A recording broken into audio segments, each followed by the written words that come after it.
जदीद ज़रूरी ईजादात। चुकंदर काटने की जदीद मशीन। ज़रूरी जिद्दत में शुगर बीट कटिंग मशीन किसानों के लिए एक बड़ी आसानी बन चुकी है।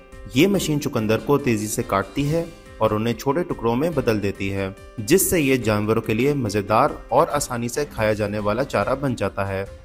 मौसम। मुल्क के बेशतर इलाकों में मौसम गर्म और खुश रहने का इम्कान है, ताहम कश्मीर, गिलगित बल्तिस्तान और बलाई खैबर पख्तूनख्वा के बाज़ मकामात पर गरज चमक के साथ बारिश हो सकती है। पाकिस्तान के दीगर शहरों में अगले हफ्ते के मुमकिन दर्जा हरारत ये रहने के इम्कान है।